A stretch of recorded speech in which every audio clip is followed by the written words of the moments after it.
am the soul and the soul is sentience. Does that mean the mind and body are insentient? Like a driver and a car. The car drives neither itself nor the driver, but then where does the ego come from? Where does what come from? Ego. Oh, yeah. Where indeed? Okay.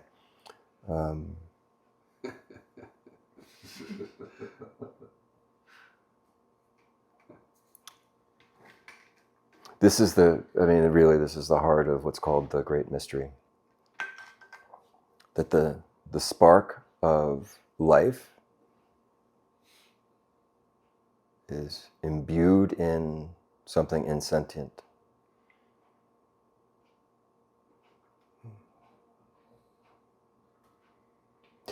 What is insentient doesn't mean not run by intelligence, okay? And doesn't mean that the body can't seem to have its own intelligence, but it doesn't. It is insentient. It is, what did we call it yesterday? Oscar Meyer body. It's a meat. Oscar Meyer Kosha. Oscar Meyer Kosha. It's baloney. It's meat. It's the product of what you've eaten. And the mind is the same, also a product of what you have eaten. You call it my thoughts, you call it my body, but it's a product, object. You are not an object. You're not even a subject.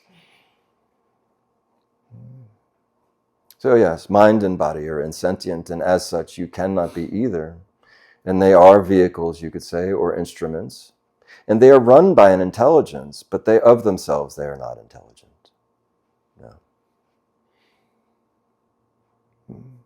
Mind is reflective. It's a mirror. You could say maybe a two-way mirror or something like this, or a series of mirrors.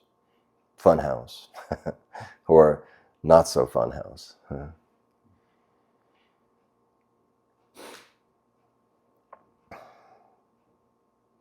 But it is run by on energy and intelligence, and it can appear, and in a way it can be an honest perception, not entirely true, but honest and meaningful, that the body seems to have its own intelligence.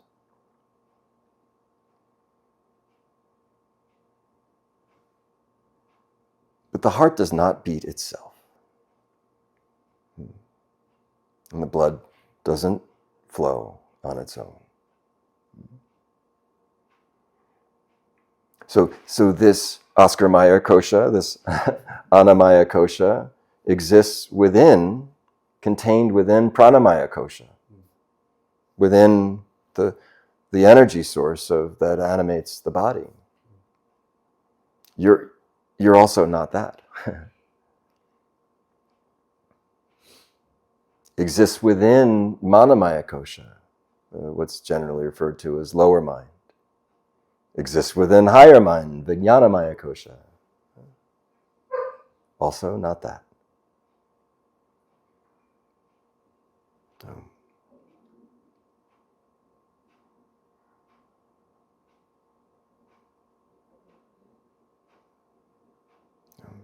It doesn't mean the body is rejected.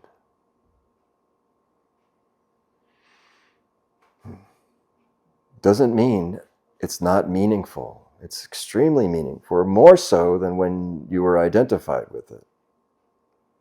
Detached from body becomes something wonderful and actually can shift also into something more and more wonderful.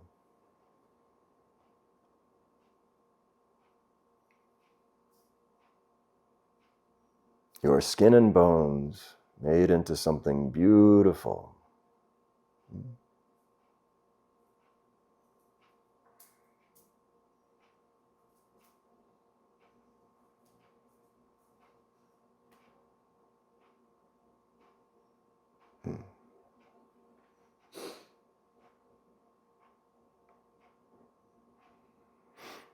So it's not to be rejected.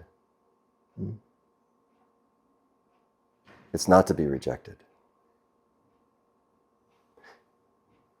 Mortification is No bueno. It's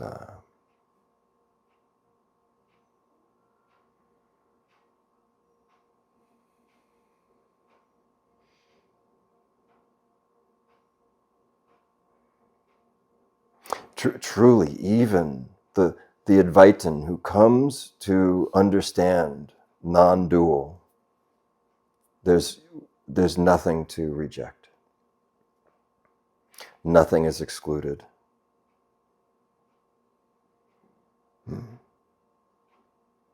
And not only that nothing false needs to be discarded, how could you reject something that's false? But that appearances are not a problem. So it's a common, on the path of Advaita, on the path of Jnana Yoga, on the path of the Via Negativa or Neti, it's a common mistake to reject.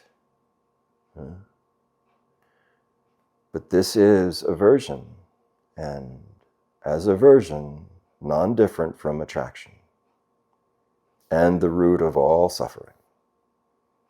Raga, dvesha, attraction and aversion. Nothing to be rejected. Simply soften and allow. Forgive and forget. Then you'll see. For your own self, you'll see. No need to believe this.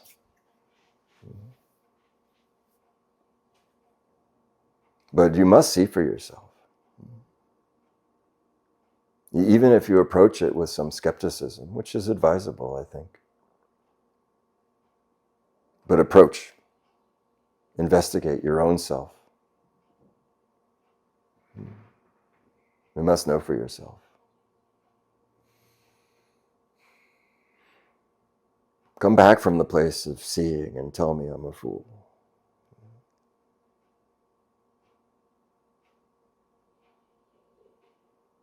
But not before.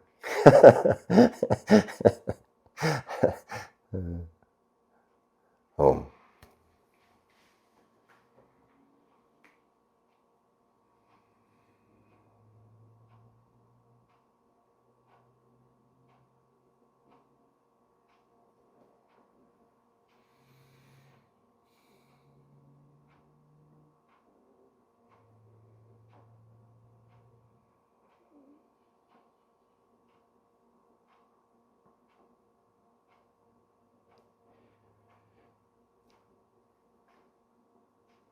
Loka samasta sukhino bhavantu. May all the beings in all the worlds be happy.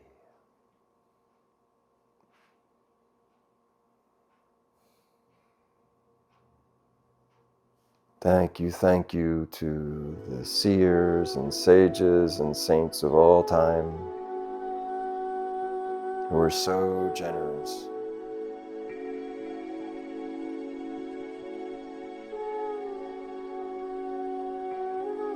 Thank you. Love you.